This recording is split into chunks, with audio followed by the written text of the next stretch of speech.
All right, let's get right to it.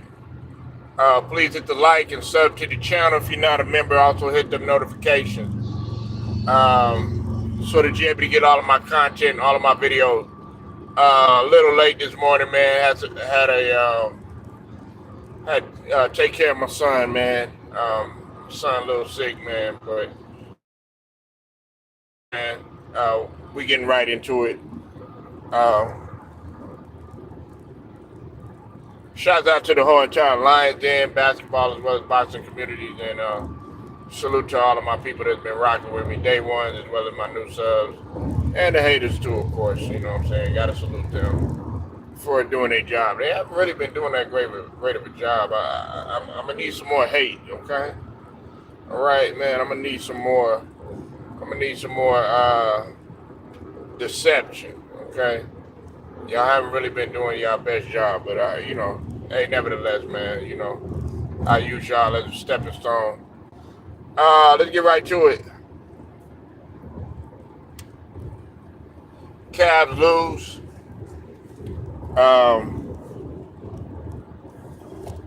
It was a good game. They did go neck and neck. I will say that. I think they beat them by 120, 118, if I'm not mistaken. But I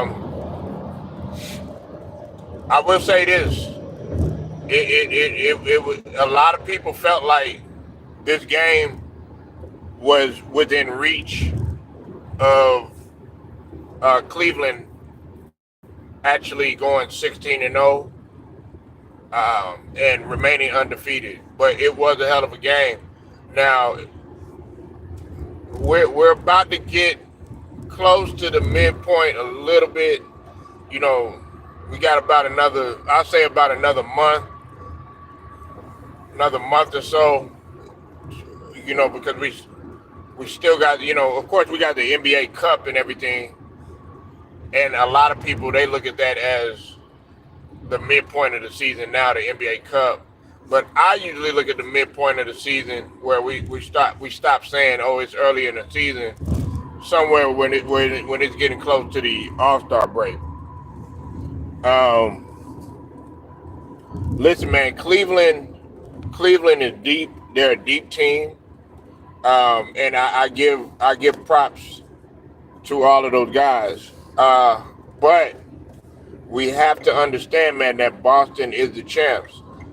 Listen, as much as I hate to admit it, and I know my guy True the King, man, he happy.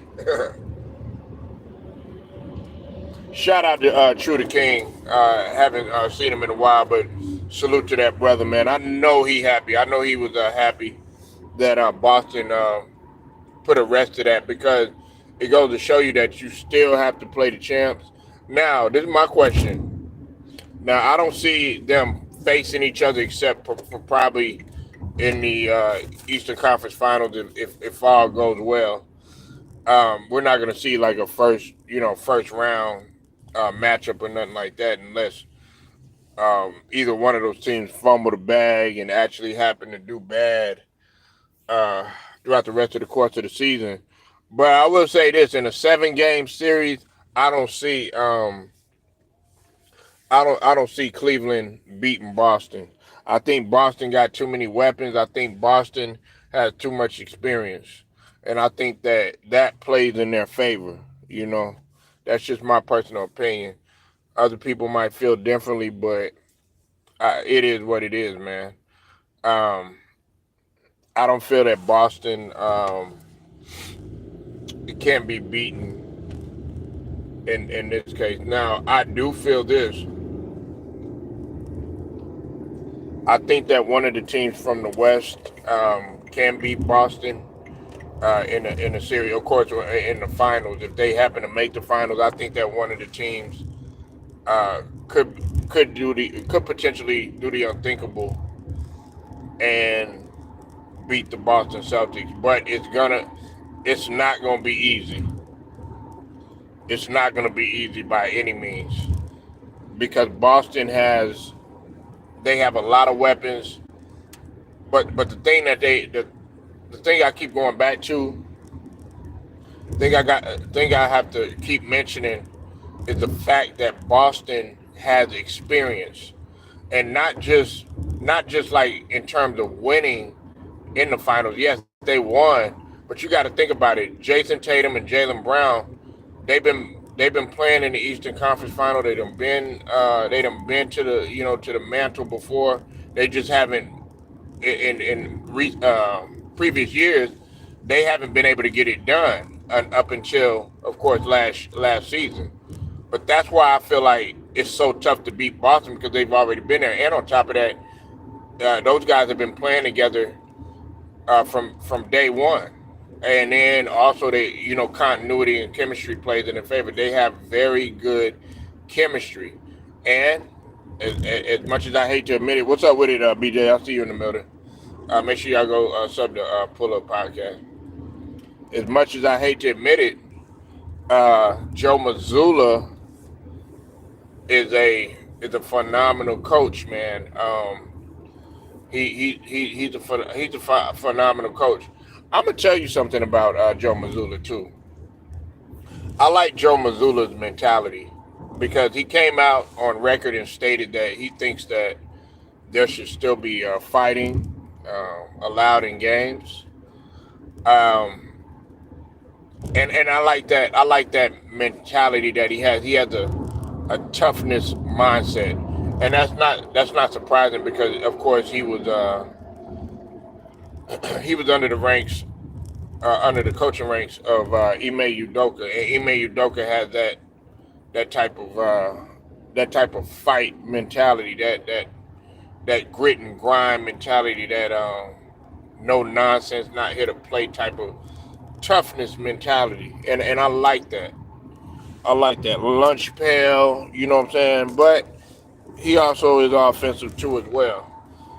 I don't think he's as defensive minded of a coach as Ime Udoka, but nevertheless, I did doubt him last season, and he was able to do a phenomenal job, especially with the adjustments, having to uh, make strategic moves when it came to stopping the Mavs. Man, he showed me a lot in the NBA Finals, because who would have thought that Drew Holiday would have shut Kyrie down?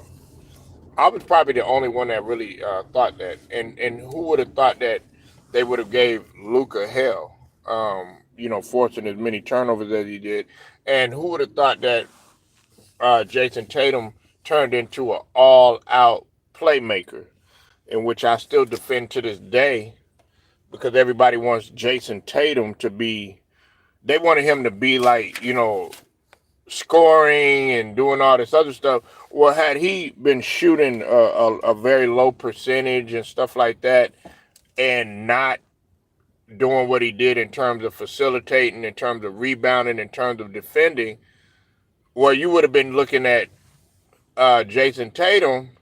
Okay, well, he just shot jacking. But then when Jason Tatum is actually playing a game that you have to play sometimes, and Michael Jordan has been, he's done it before, where things aren't going to go good in terms of you actually shooting. But Jason Tatum, if you looked at it on a plus minus, he actually benefited the team in the finals. I think he only had one game in which he was in the negative. Other than that, he was always in the pluses. Matter of fact, he was more in the pluses than Jaylen Brown was. What are you doing?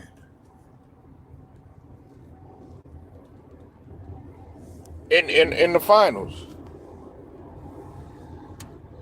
So I always go back to that. Everybody's like, oh yeah, well, Jason Tatum played horrible. He didn't play horrible. It's just that he didn't shoot as good as what you would have liked him to. Everybody, there were some guys on there that had a better shooting percentage, but in terms of his facilitating, did a good job. In terms of his rebounding, did a good job. In terms of his defending, did a phenomenal job. Some games, your game is just not gonna be just predicated on scoring. What's up, Jelly? What's up, Ted? I'll see you in the building, man. You said that was the knock on him. Well, I mean, he was all. I criticized him before about his shot jacking or whatever. That's one of the reasons why I was kind of skeptical. Pull up to put him in the MVP conversation because he was inconsistent with his shooting. But I mean, if we're gonna go there, man, we got to look at Luka. He was in the MVP conversation late, right? But the thing you had to look at Luka is he was horrific when it came to his turnovers. Okay, Luka did average a lot of turnovers, and there were times when he shot a very low percentage. He would become a volume shooter. And sometimes he'll shoot his team out of the game. And of course, to me, Jason Tatum plays better on both ends than or on the defensive end than Luka.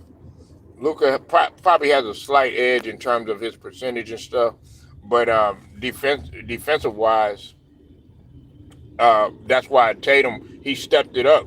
And another thing is that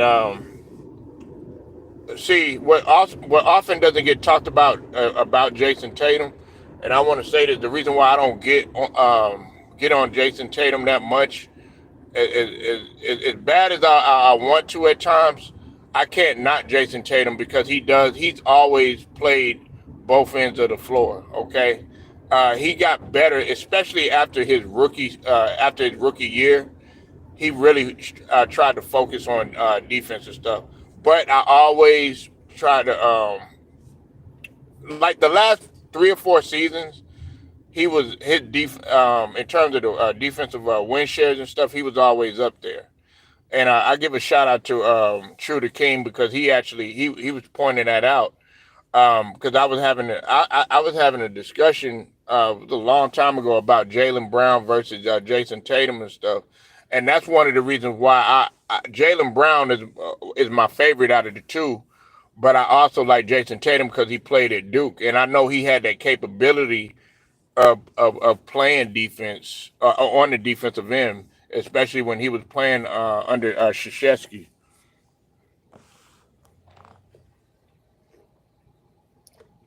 Tatum new jumper help. Listen, I'm not worried about Tatum scoring. What's up with it, Bruce Gas? I'll see you in a bit. Make sure you go sub to Bruce Gas. You said salute the very inefficient player when he played us shooting 31 from the field. Yeah, listen. First off, yes, the Cavs will get better. They're going to make their adjustments, but I still don't see them beating Boston in a 7-game series. They just don't have the experience. Okay, I'm sorry. Boston has been battle tested. They've been way more battle tested than the Cavs. The Cavs, this is their first time, I would say, this season being battle tested. Cleveland has been battle tested, you could say, throughout the year. They were battle tested last season because, they had injuries. So now they got their core back.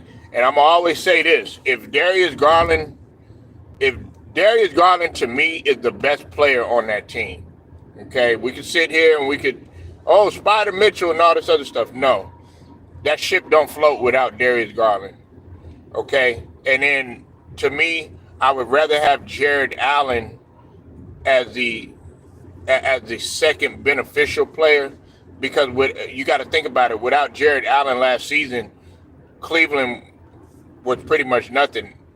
Spider Mitchell, we all Pull Up had brought up a good point about Luka.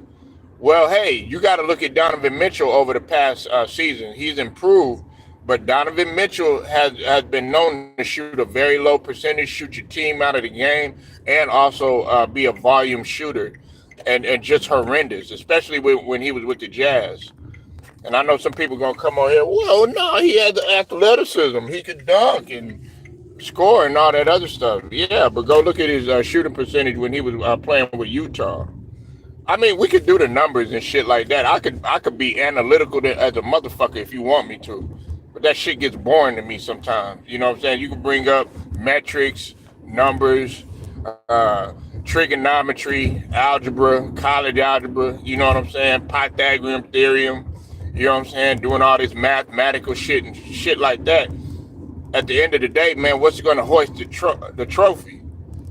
Uh, Last time I checked, yeah, it is numbers involved. It's going to be two legs to stand on, and you're going to have two arms and two hands with 10 fingers that is going to help you raise that trophy. So that's the only numbers that I need.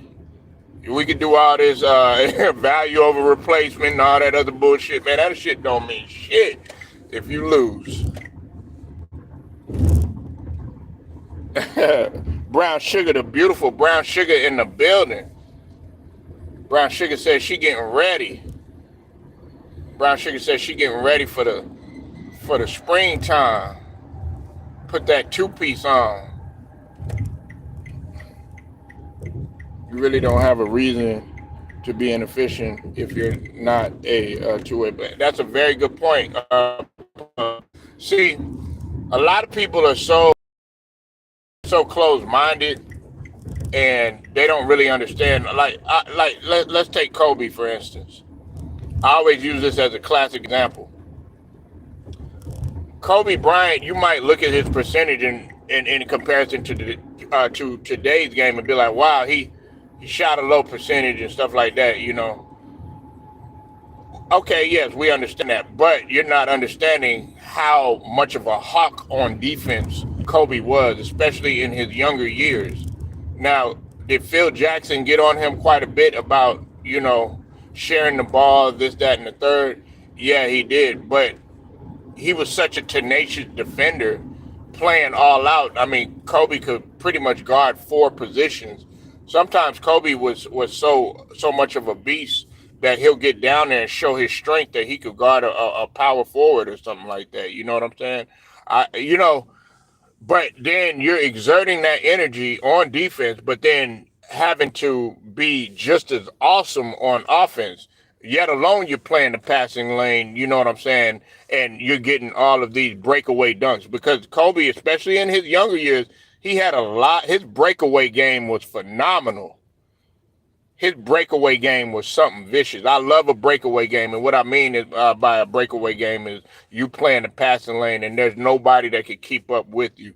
That's why I like the comparisons to Anthony Edwards. Some parts of his game come about because we know Anthony Edwards can run like a 4.3.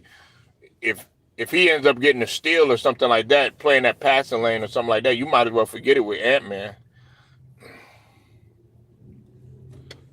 Oh yeah. Oh yeah. But like the Cavs, man, they still got some work to do. I could see a couple of a lot more teams beating the Cavs. You know what I'm saying? Like I said, I'm not ready to call the Cavs a championship squad. Not yet. Not yet. Are they projecting to do? Are they on pace to do what some of these championship teams in the past have done that have gotten to the finals? Yes, they are. Now, I'm going to talk about Tyrese Maxey. Listen, you can say what you want. Everybody can sit up here and still, I'll keep holding on to Joel Embiid. Look, Joel Embiid is finished, man. Joel Embiid is going to come with the same bullshit that he's done in the past. He's set in his ways, man. Joel Embiid is 31 years old, going on 31 years old. He's set in his ways. The future is bright for Maxey. Maxey does have the crown. We got to go back to the Kobe and the Shaq theory. When we talk about that meeting that just happened and Tyrese Maxey calling out Joel Embiid, I don't think Joel Embiid is going to benefit off of this. Matter of fact, I think he's so selfish to the point where he's going to make even more mad. He's going to get even more mad because he got called out and he wasn't expecting Tyrese Maxey to call him out. Listen, all this shit about them, oh, well, they're great friends and, they're so close. Listen, man, that shit ain't got nothing to do with winning. Man, you could be my friend all day. Nigga, if you don't want to win as bad as I do, man, get the fuck out of my face. And I like that fact about Maxey. Y'all want Maxey to be all nice and sweet. Oh, please don't. You know, Joel is the best player. Don't talk to him like that. Nah, fuck that shit. That's what the Mamba mentality is about, man. It's doing shit that some people don't want to do. The great leaders over time, they did shit that people really did not like. And that's what leadership is. So everybody sitting up in here talking about, oh yeah, well Tyrese Maxey ain't the best player yet and all this other bullshit. Well, tell me who's better than him on the team. Tell me who's been showing up. Because last time I checked, playing 70 games, 70 plus games and 80 plus games, that's been something that Joel Embiid has yet to accomplish. If you go back and you go look at Karl Malone, okay, I want y'all guys to go look at Karl Malone, okay, and I don't like Karl Malone because of what he did off the court. But if you go look at Karl Malone and you go look at the games played, you'll see shit 81, 82, 82, 82, 81, 82, 82, 82, 81, 80, 80, 80. Nothing but 80s with the exception of the lockout season. And he played 49 games or something like that. And on top of that, the last season, I think it was 2003, 2004, when he ultimately called it quit. That's the epitome. You know what that tells me? Like, he showed up. He was probably playing through pain and all this other stuff. Maxey was really, he had a couple injuries or whatnot, but he bounces right back. Joel Embiid, surgery on this going on.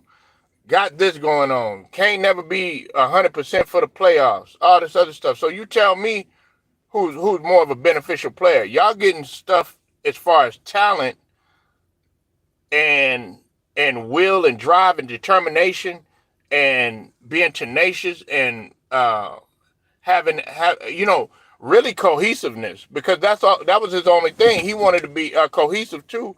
Y'all getting that completely twisted. Oh yeah, okay, so what? He doesn't shoot a great percentage and stuff like that. He's still young and he's still learning. Kobe had to learn, just like Jordan had to learn. You know what I'm saying? And it takes leadership. Jordan called out the guys that was up in there snorting lines and drinking and stuff like that. You know, the only person you really knew back in the 80s when Jordan was playing was goddamn Orlando Roridge. Hold on 1 minute.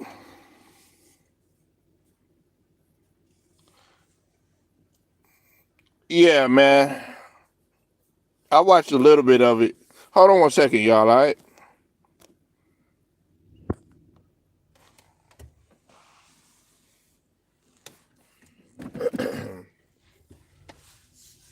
Well, hey, like I said, it was a talk. What's up, Zach? I see you in here. It's a talk that needed to be had. Listen, two things that can come out of this. Pull up, Zach, Brown Sugar, Ted, everybody up in here. There's two things that could absolutely happen. Joel could actually benefit from this, and they could light a fire in him to prove people wrong.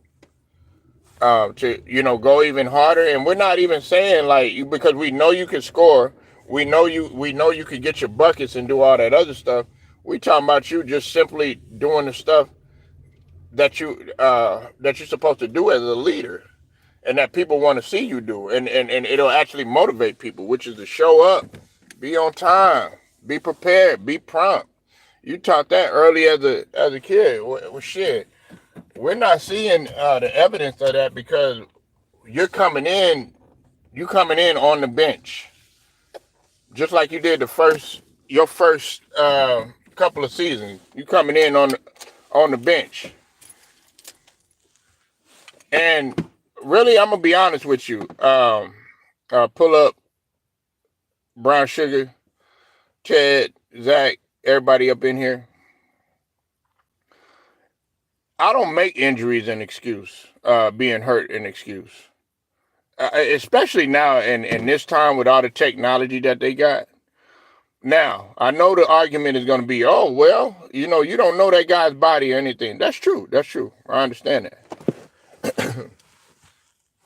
But when you got, if you're playing the game, if you're in the NBA, right? The Bill Laimbeer, who I can't stand, is an asshole. He said the NBA stands for no bitches allowed, right? When you're playing in the NFL, you're playing with guys that have torn their ACL. You're playing with guys that have broke their fingers and are still playing. You're playing with guys that have probably had concussions, and some of them are actually hiding concussions sometimes or whatever to still get out there and play. For an example, case in point, you got Tua. He already had like two concussions, and on top of that, had a real bad hip injury coming in from Alabama. So what I'm saying is, my point is, I'm not going to use injury. Oh, he was injured. He was hurt. Nigga, everybody is hurt by the time February comes, and definitely by after All-Star break. Then you getting into the playoffs, everybody is hurt by then. You got people nursing ankle sprains, and some people are playing with broke stuff. They just keeping the shit quiet. What I'm saying is you're playing with the cream of the crop. Very few people can do what you do in the NBA, in the NFL. Your pain tolerance is higher than pretty much everybody in this goddamn world. So all this stuff about making excuses for Joel Embiid and stuff like that, I don't want to hear that. You know what I'm saying? Because Jared McCain had a concussion. He took a great fall. He was back on the court. Paul George. We know what Paul George bounced back, and I'm defending Paul George in this instance. Paul George's leg looked like he wasn't supposed to be walking again, and he's out there still giving it 100, trying to give it 100%. My only knock on Paul George is that he can't carry the team like he once did. Father Time is catching up to him. It's really the injuries, because he's really not that old. Then you got a guy like Gordon Hayward, who just retired or whatever. He played a few more seasons. I give Gordon Hayward credit, but he was never the same after the injury. But he was still out there playing. You got a guy, everybody sits up here and make all these goddamn excuses for, but you got a guy in Tyrese Maxey that y'all would criticize. Oh, he needs to shoot a better percentage. Oh, he needs to do this. He needs to do that. When he's playing with young guys. He's playing with Oubre, who has never been known to carry a team. He's playing with Andre Drummond, who has never been known to carry a team. He's playing with Jared McCain, who's just starting out as a player. He's playing with Gershon. I like Gershon, got the energy and everything, but he's playing with a new group of individuals, and he's learning how to be the leader of these guys, which Joel Embiid should have been doing a long ass time ago. But you do more sitting down than you do playing. Talk about, the playbook and all this other bullshit or whatever. Listen, what that tells me is that you don't want to get familiar with anything. You want to go out there and do your own fucking thing. You want to be a solo act. The same shit that y'all criticize LeBron for, but at least LeBron has been successful by the shit.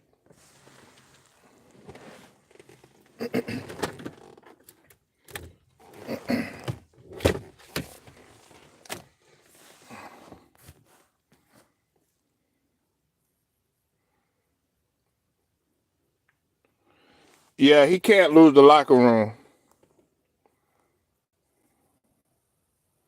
Yeah, he does. He does make his players better.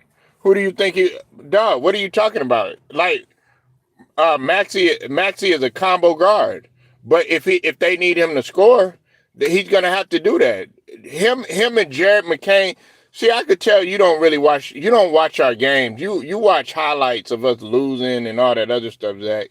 So if you're gonna sit up here and you're gonna talk, I'm gonna need you to go back and go do some reviewing, go pay attention to the game and stuff, because the stuff that you're saying is nonsense. Tyrese Maxey, he just started to be kind of a relatively turnover machine, but he's nowhere near what Trae Young used to be. Nowhere near what Luka used to be, and to a certain extent, Russell Westbrook. But Russell Westbrook has cut down on his turnovers. He wasn't doing that type of stuff. You know what I'm saying? James Harden. When we talk about assist to turnover ratio, you're basing everything on Embiid being, talented, and him putting up 70 against goddamn Victor Wembanyama, rookie year. Nigga ain't never played. and that's I guess you base that as a championship. Nah, buddy. You really got life messed up. Go look at Maxey, go look at his progression and what he does from season to season. That's one of the reasons why he did get most improved. You know what I'm saying? And on top of that, you got to understand this too. He played better in the playoffs. Go look at the stats.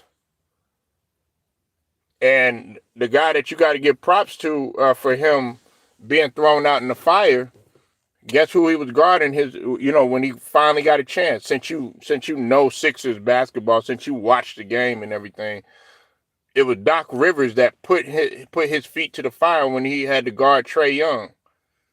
Maxey barely played, but a lot of people saw that. They saw his leadership. They saw that he wasn't afraid.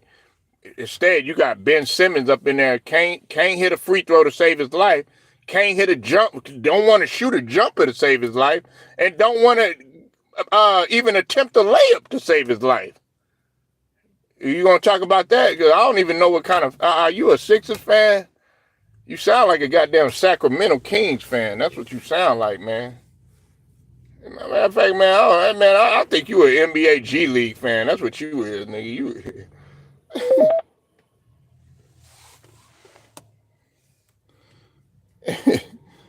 Yeah. Man, you know what I'm saying? Yeah, you can laugh at this, Ted. Laugh at this. He had got down. That motherfucker ain't even no NBA. He ain't even got no NBA team fan. He got a G League. He a G League team fan. Nigga, you ain't no Knicks fan, nigga. Yeah, you ain't no Knicks fan. You don't even know the history of your goddamn team, nigga. Shit, you. That motherfucker talking about he a Knicks fan. He just made that shit up, nigga. You ain't no Knicks fan, nigga. Talking about he a Knicks fan and shit, nigga. That motherfucker, he a goddamn, that motherfucker a Grizzlies fan and shit. He a Knicks fan because they finally got Carl Anthony Towns and shit. That motherfucker a rec league fan and shit. That motherfucker, man, he a goddamn JUCO fan and shit, nigga. You ain't no NBA fan, nigga. I'll be here talking like he know my squad and shit. I know more about the Knicks than you do.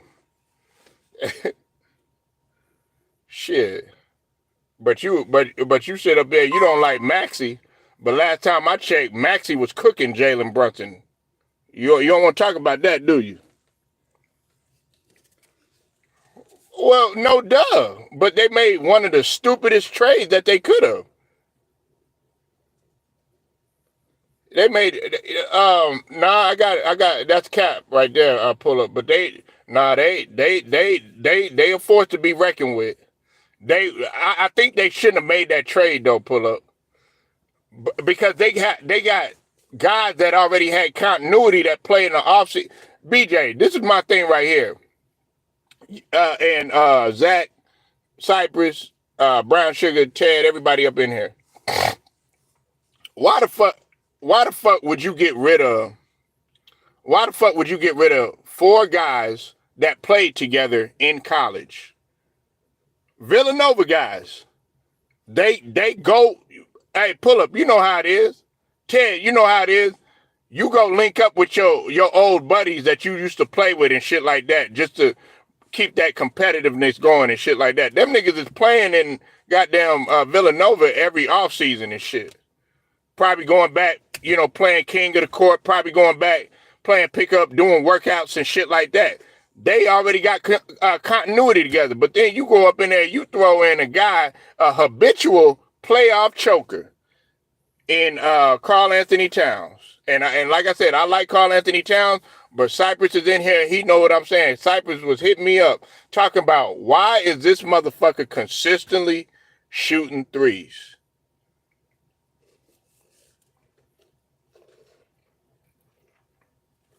It was dumb as fuck.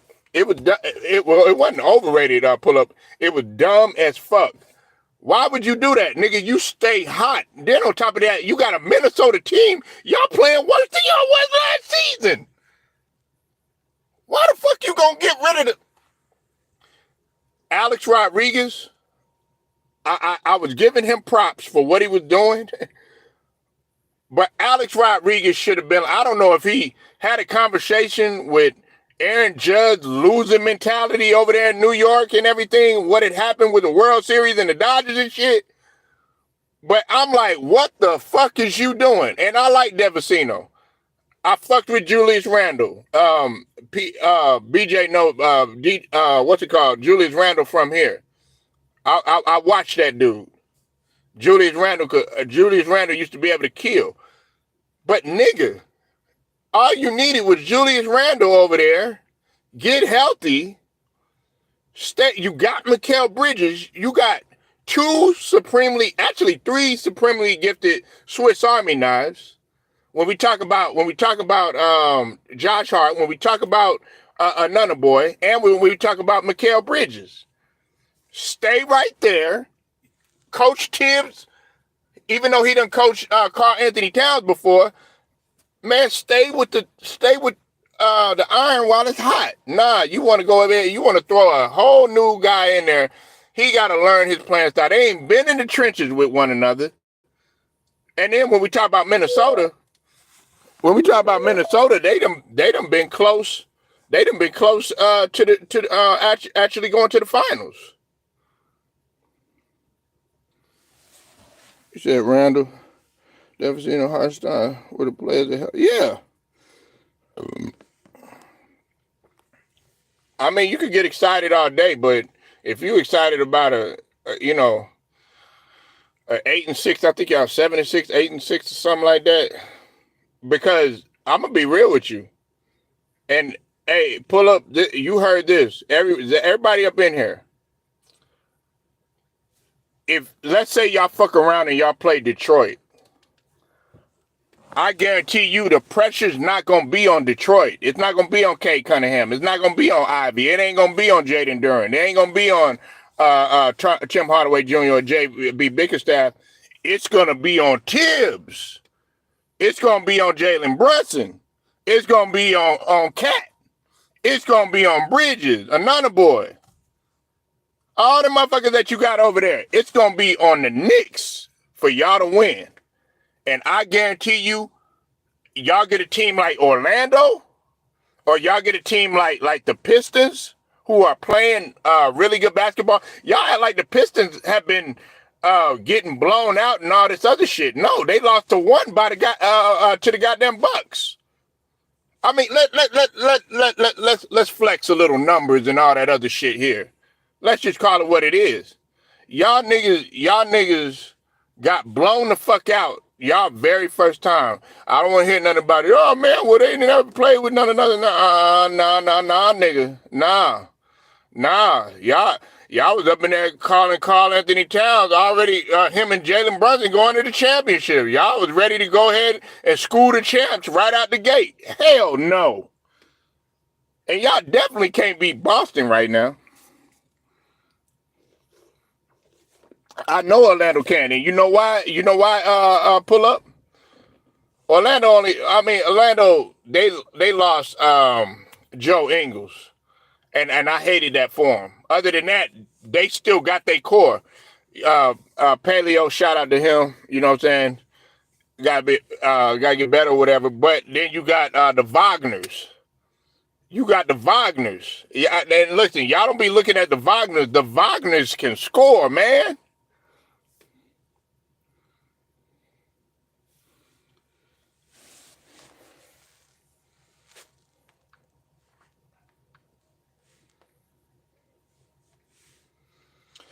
Uh, I'm gonna talk about Megan Good and Jonathan Majors. Megan Good and Jonathan Majors, they have fooled the public.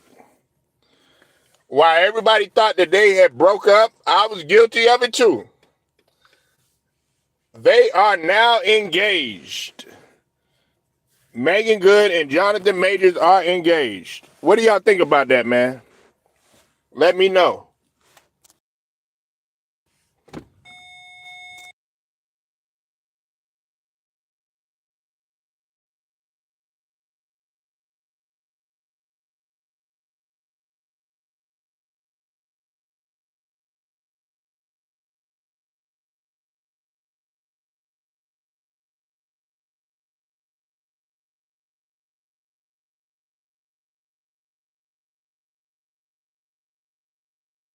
You like that, huh?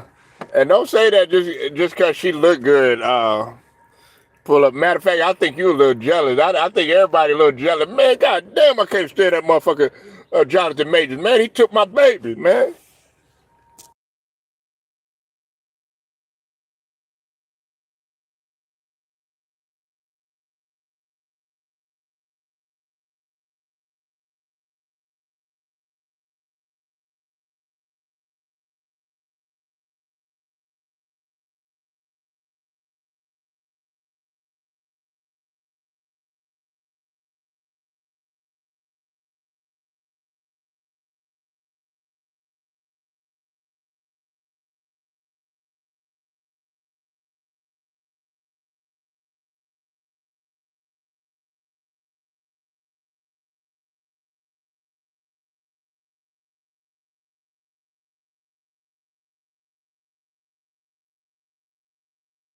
That nigga pull up said, "There goes my baby." Nah, man. Salute to Megan Good because Megan Good took on Jonathan Majors bullshit, and I like Jonathan Majors. You know what I'm saying? I liked him as an actor, but he like off the outside of the film world and stuff, man. He made some stupid ass decisions. But you got to give props to Megan Good for sticking by her. You know, they fooled the public. Everybody thought that they was going through a whole lot of stuff or whatever, but she stood by Jonathan Majors even through all the bullshit that Jonathan Majors came with, and it was a lot. The only thing you heard about, only thing you had a concern with Megan Good was the fact, about her skin and all that other stuff. Other than that, you didn't really hear that much drama about Megan Good. Jonathan Majors had that situation going on with the Karen and everything, in which, of course, he should have been he shouldn't have gotten in trouble for it because we all know everybody saw the video and all that. Then on top of that, he had child support. Megan Good was paying his child support, paying his bills because he was having a rough time getting a gig. You gotta give Megan Good her props for standing by Jonathan Majors.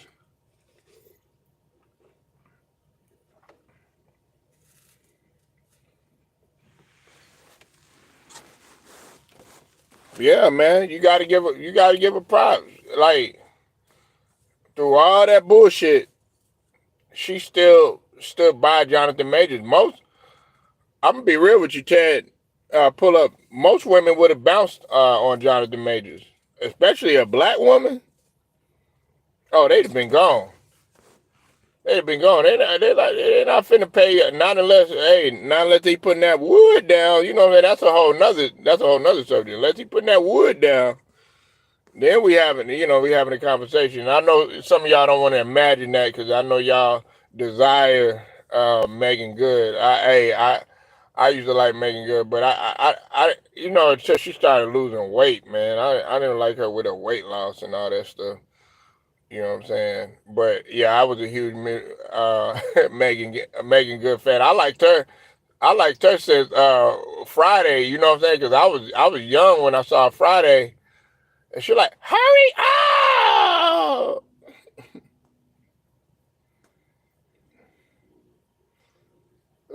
Look at that nigga. That nigga pull up like, man, you better do right by her. I'm coming for you. Pull up say he gonna three wheel over there, man. He gonna three wheel over there quick. Oh, you ain't treating her right? He said, it's my duty.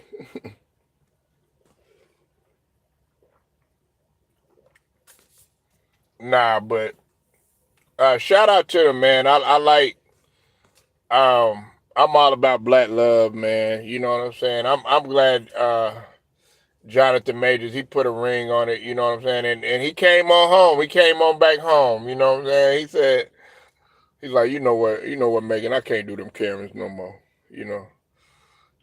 I'm sorry I crossed over. Megan was like, all right, nigga, I'll give you another chance. You know how Megan be rolling her eyes. The faces Megan be making and shit. All right, all right, John. If you don't do good, dog, I'm gonna call pull up. I got pull up on standby.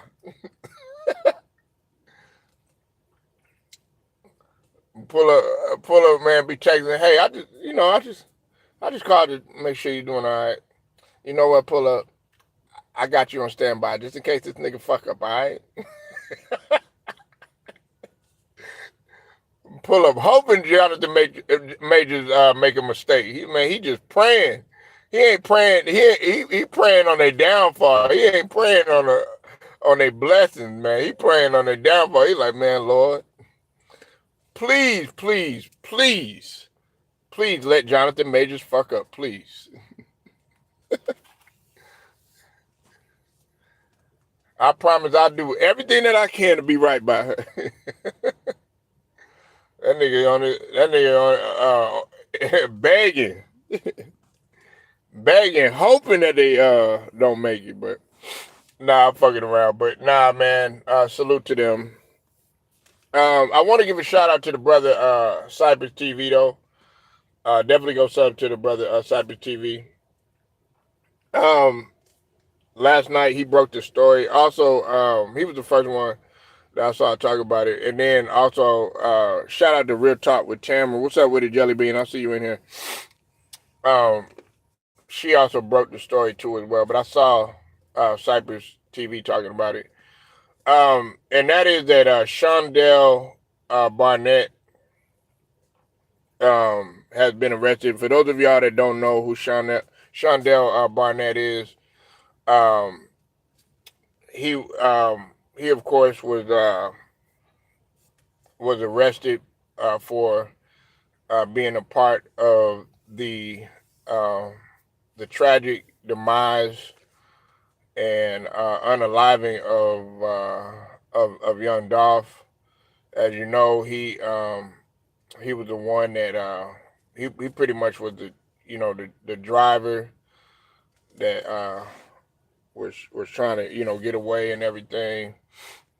Um, but apparently, what had taken place is that because he had been out in Dallas, he had been out in Texas or whatnot, and uh, he was working. He was working for some moving company, and was trying to, I guess, get away or whatnot. And that's when uh, they got him and they arrested him in Georgia. And this of course, this would shake things because, of course, he wasn't supposed to be doing anything like that. You know what I'm saying? He was supposed to be standstill, uh, wasn't supposed to be moving around like that. But he was, he ultimately he was arrested. Um, my thoughts is this, man, with this whole situation.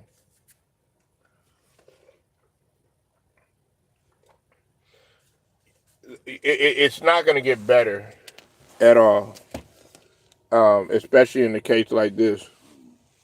This situation right here, when we talk about the young Dolph situation, I mean, it was a crazy situation, man, that took place. But more importantly, it was sloppy the way that it had taken place. Um, like I said, man, I've said it before and I'll say it again.